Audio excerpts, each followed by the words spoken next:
भाई देखिए, माइक्रोमीटर को देख करके है ना बच्चा लोग बहुत परेशान हो जाता है, सर कैसे रीडिंग लिया जाएगा, कैसे होता है। बहुत बच्चे को हम प्रैक्टिकली करके माइक्रोमीटर से रीडिंग करके दिखाए हुए हैं। आप प्ले लिस्ट में जा करके देख सकते हैं किस प्रकार से रीडिंग लेते हैं। अब बच्चा लोग एक बात जान जाइए भाई लोग, टेंशन नहीं लीजिए, कुछ हो दम वम है नहीं इसमें। अब बहुत ही आसान इस टाइप का सवाल आपका आएगा एग्जाम में। माइक्रोमीटर का रीडिंग दिया रहेगा, उसको आप कैलकुलेशन करके बताना पड़ेगा इसमें से क्या रीडिंग बता रहा है। बहुत प्रकार का है, हम सभी को आपको बता देंगे और क्लियर कर देंगे, माइंड सेट हो जाएगा। आप देख लीजिए कितना आसान है ये रीडिंग निकालना माइक्रोमीटर का। इस टाइप का फिगर दे करके अगर रीडिंग निकालने के लिए बोले तो देख लीजिए। एक बात याद रखिएगा आप लोग, माइक्रोमीटर है ना, एक दो दो तीन को साइज क्या है उसका, तो उसका जो साइज आता है 0 से 25 mm। माइक्रोमीटर का साइज मार्केट में जो उपलब्ध है 50 से 75 mm का मिलेगा आपको, या वर्कशॉप में भी मिलेगा, है ना। 0 से 25 रहता है, अब 25 से 50 भी रहता है, एगो चीज भूलिएगा, 25 से 50 ये सब माइक्रोमीटर का साइज है ना। ये बात आप ध्यान में रखिएगा। और थोड़ा सा स्क्रीन छोटा है हमारा मोबाइल का, इसको मिटाना ही पड़ेगा, ठीक है, ताकि आपको हम इसका रीडिंग लेना सिखा सकें। अब देख लीजिए इसमें 50 से 75 मिलीमीटर के आउटसाइड माइक्रोमीटर की रीडिंग क्या है। तो यही वाला जो माइक्रोमीटर है ना, इसका साइज है, तो जो माप ले सकता है 50 से 75 mm तक, है ना, इस साइज का। अब माइक्रोमीटर का फ्रेम के नीचे में लिखा रहता है जिस साइज का माइक्रोमीटर रहेगा, और उसको पहचान जाइएगा, वहाँ पे रीडिंग लिखा रहता है ये कितने साइज का है माइक्रोमीटर, ठीक है। आप लोग देखे भी होंगे। अब देख लीजिए एक बात ध्यान से, यही वाला जो है मेन स्केल है ना, ये मेन स्केल है। और ये एक फार्मूले पे आते हैं, समय क्या बर्बाद करें, इसका एक वो फार्मूला है, याद रखना है आपको। मेन स्केल का माप, यही फंडा आप अपनाइएगा, कोई भी रीडिंग आएगा तो। वर्नियर माइक्रोमीटर रहेगा तो उसका हम बता देंगे, केवल लिस्ट काउंट का बात है। मेन स्केल फार्मूला याद रखना है, स्केल का मान है ना, प्लस, ठीक है, थिम्बल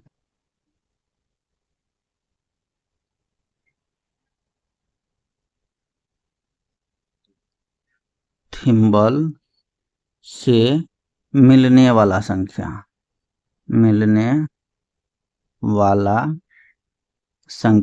देखिए कलम थोड़ा सा हमारा चलता है बड़ी दिक्कत से, है ना।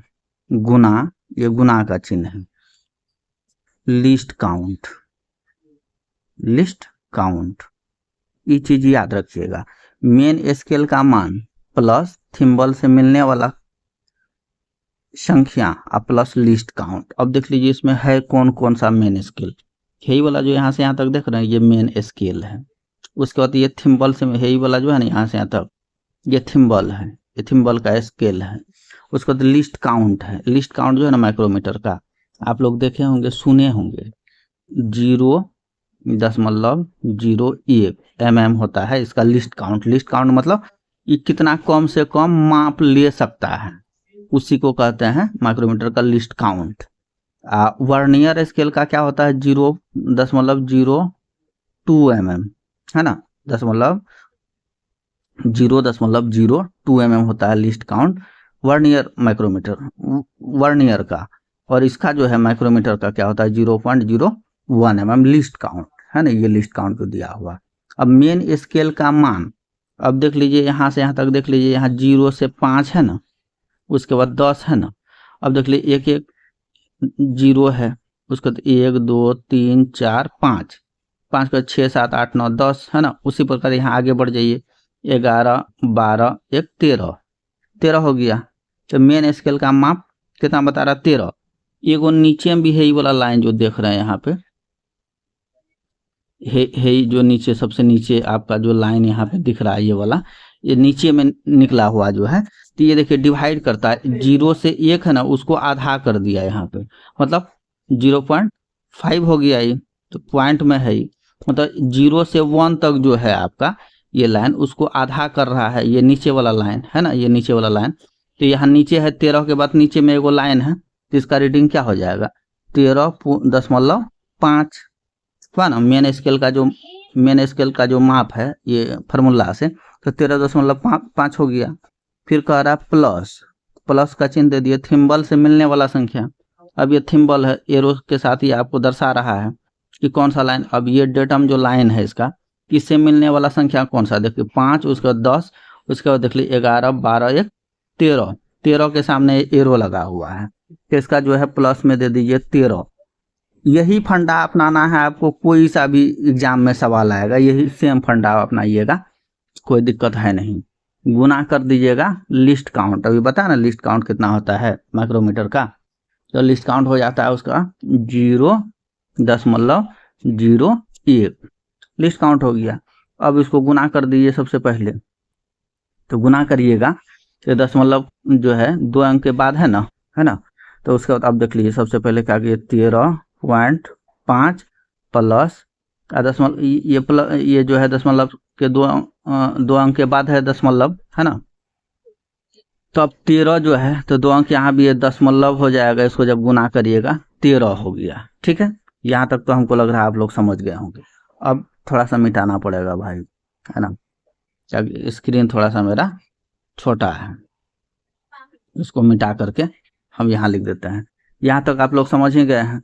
अब ये दोनों को जब जोड़िएगा आप, ये दोनों को जोड़ दीजिए, तो ये दोनों को जब जोड़िएगा तो आपको जो है आएगा, यहाँ पे लिख देते हैं, आपका जो आएगा 13.63, ये दोनों को जोड़ने से, है ना, 13.63 आ गया। अब एक बात देखिए, 50 से 75 वाला माइक्रोमीटर है ना, तो यही 50 जो है ना पहला वाला, इसमें जुड़ जाएगा आपका। ठीक है, इसको थोड़ा सा और मिटा देने दीजिए आप लोग, जो है ना अभी कॉपी में बना लीजिएगा, आसान हो जाएगा समझने। हमको मिटाना पड़ा, छोटा स्क्रीन है भाई। फिर से बोलते हैं, टेंशन मत लीजिए आप। 50 से 75 वाला है ना, अगर ये 25 से 50 वाला रहता तो यहाँ 25 फर्स्ट लेटर जो है ना 25 रहता, तो 25 जोड़ देते। यहाँ 50 से क्या है 75 है, तो इसको क्या करिएगा, 50 को इसमें ऐड कर दीजिएगा।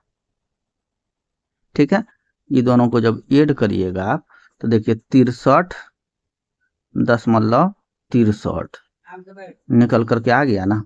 अब देख लीजिए ऑप्शन में क्या है, ये नंबर में है ना 63.63 है ना। तो ये आपका रीडिंग निकालने का सबसे आसान तरीका है।